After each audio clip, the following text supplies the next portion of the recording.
Question number 3 शुरू किया जाए ना। तो आइए, अपने पास क्वेश्चन नंबर 3 है। एक त्रिभुज ए बी सी, तो ए बी सी की दो भुजाएं ए बी और बी सी, ए बी और बी सी तथा माध्यिका, माध्यिका इस त्रिभुज की को दो बराबर भागों में बांटेगी, यानी कि बी एम बराबर सी एम, ये लाइन माध्यिका है जिसका नाम है ए एम। ठीक है। एक दूसरे त्रिभुज पी क्यू आर की भुजाओं पी क्यू तथा क्यू आर एवं माध्यिका P N, P Q Q R और माध्यिका पी एन के बराबर है, तो दर्शाइए कि त्रिभुज A B N, A B M होना चाहिए ना, यहाँ ए बी एम सर्वांगसम होगा पी क्यू एन के, और दूसरा नंबर में ए बी सी बड़ा वाला त्रिभुज पी क्यू आर के, पी क्यू आर के बराबर होगा। ठीक है। तो क्या दिया है अपने पास, यहाँ लिख लेते हैं। दिया है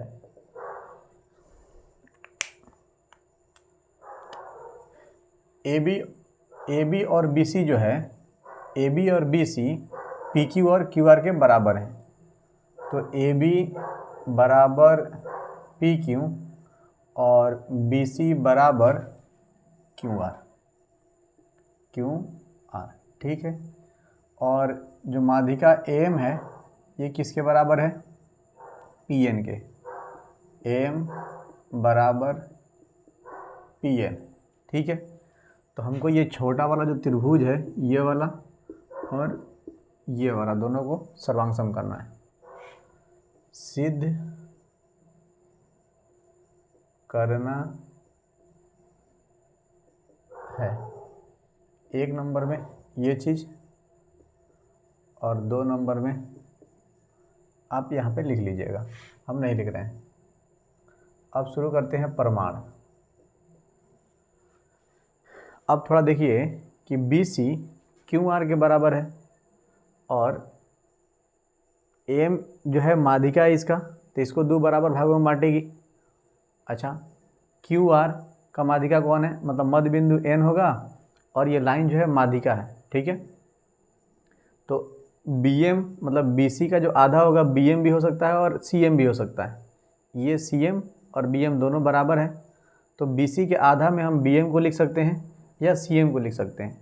उसी तरह से क्यू आर के जो आधा होगा क्यू एन या एन आर या आर एन के बराबर होगा, यानी इसका आधा इसके आधा के बराबर हो जाएगा।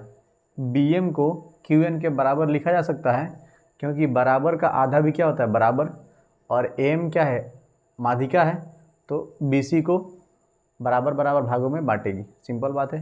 पी एन भी क्यू आर को बराबर बराबर भागों में बांटेगा। ठीक। तो यहाँ पर लिख लेते हैं, चूँकि बी सी बराबर क्यू आर है, क्यू आर ये दिया है, इसीलिए आधा बी सी बराबर आधा, क्या लिख देते हैं हम भी आधा क्यू आर। ठीक है। ठीक है। चूँकि आप क्वेश्चन में लिख लीजिए, बराबरों का आधा भी बराबर होता है, बराबरों का आधा भी बराबर होगा। ठीक है। अब देखिए बी सी का आधा क्या हो जाएगा, बी एम, चूँकि ए एम क्या है, माध्यिका है। अब फिर क्यू आर का आधा क्या हो जाएगा, क्यू एन, चूँकि पी एन माध्यिका है। तो लिखेंगे इसीलिए बी एम बराबर क्यू एन, चूँकि ए एम बी सी का तथा बी एम, अगर एम नहीं लिखना तब भी लिख लीजिए कि एम बी सी का मध्य बिंदु और एन पी एन का मध्य बिंदु है। ठीक है। तो लिख लीजिए यहाँ पे, चूँकि एम बी सी का तथा एन क्यू आर का मध्य बिंदु है, बिंदु है। अगर ये लिखने का मन नहीं है तो आप डायरेक्ट लिख दीजिए कि एम और पी एन माध्यिकाएँ हैं, इसीलिए दोनों आधा आधा हो गया है। ठीक है, अब आते हैं हम लोग त्रिभुज। इस त्रिभुज में ए बी एम, इसको इक्वेशन 1 मान लीजिए, ज़रूरत पड़ेगा नीचे।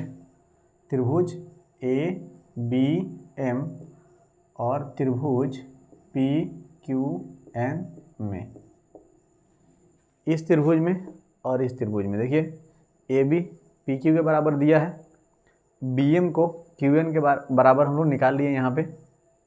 ठीक है, अच्छा, और एम तो पी एन के बराबर है ये है, तो साइड कॉन्ग्रुएंसी रूल लगा देंगे। लिखेंगे ए बी बराबर पी क्यू, ये कहाँ से लाए हैं तो दिया है। फिर उसके बाद बी एम बराबर क्यू एन, ये कहाँ से तो समीकरण 1 से, ये इक्वेशन 1 हम लोग बनाए हैं। और ए एम बराबर पी एन, ये भी दिया है, एम बराबर पी एन दिया है, इसीलिए त्रिभुज ए बी एम सर्वांगसम हो जाएगा त्रिभुज पी क्यू एन के साइड कॉन्ग्रुएंसी, ये सर्वांग समता को 100 लगेगा साइड का, इसीलिए त्रिभुज नहीं, ये वाला एंगल आप निकाल लीजिए इसके बराबर, सीपीसीटी से निकाल लेंगे। और जो बड़ा वाला त्रिभुज प्रूफ करना होगा ना, तो साइड एंगल साइड, इस एंगल को बीच में का लेके आ जाएंगे तो साइड एंगल साइड कॉन्ग्रुएंसी लगा के पूरा बड़ा वाला को सिद्ध कर सकते हैं।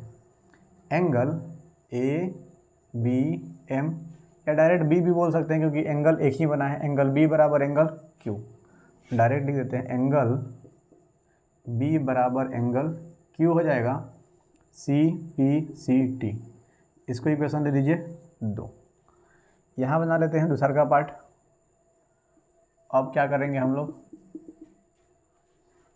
त्रिभुज ए बी सी और पी क्यू आर में, त्रिभुज ए बी सी और त्रिभुज पी क्यू आर में, ए बी सी पूरा बड़ा वाला, पी क्यू आर बड़ा वाला।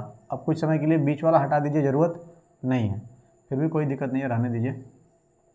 ए बी किसके बराबर, पी क्यू के बराबर, ए बी बराबर पी क्यू दिया है। उसके बाद बी सी बराबर क्यू आर भी दिया है। एक मिनट, एंगल को लिख लीजिए, साइड एंगल साइड, थोड़ा सा अरेंजमेंट बढ़िया रहता तो और अच्छा रहता है, आगे पीछे लिखेंगे कोई दिक्कत नहीं है।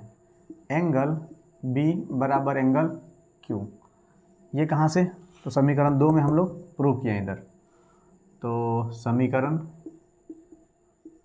2 से। अब बी सी बराबर क्यू आर, बी सी ये वाला और क्यू आर ये वाला, कहाँ से तो दिया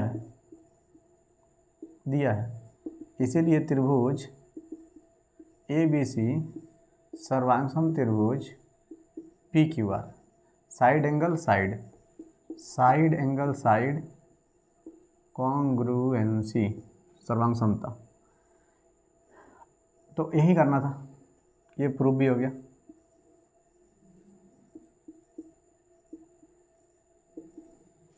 और ये वाला भी हमको प्रूफ करना था, तो ये भी हो गया है। छोटा सवाल है, ज़्यादा बड़ा नहीं है, बस आपको दिमाग थोड़ा सा यहाँ लगाना था कि ये माध्यिका है, तो ये एम हो जाएगा बी सी का मध्य बिंदु, और मध्य बिंदु होगा तो 2 को बराबर भाग में बांट देगा, तो हो जाएगा बी एम बराबर सी एम, और क्यू आर का मध्य बिंदु हो जाएगा एन, तो क्यू एन बराबर आर एन। अब इसका आधा निकालेंगे तो ये आ जाएगा, इसका आधा ये आ जाएगा, और इन्हीं दोनों का ज़रूरत है छोटा वाला त्रिभुज में, तो इसको हम लोग निकाल लिए हैं, पहले ही इक्वेशन बना कर रख लिए ताकि ज़रूरत पड़ेगा नीचे, तो डायरेक्ट समीकरण 1 से लिख देंगे। तो ले दे के हमारा क्वेश्चन कंप्लीट हो गया। 3 नंबर देख लीजिए बढ़िया से। सर्वांग समता चैप्टर बड़ा मस्त चैप्टर है, आपको मन से पढ़ना चाहिए इसको। बहुत बच्चा छोड़ देता है, सबकी समझ में नहीं आ रहा है, तो वैसे इसमें लॉजिक बहुत ज़्यादा है। अब बच्चा सोचता है कि सिंपल जोड़ घटाव करके सीख कर लें, ख़त्म हो जाएगा, लेकिन ये चैप्टर आप बनाइए, बढ़िया से यूज कीजिए, मज़ा आएगा।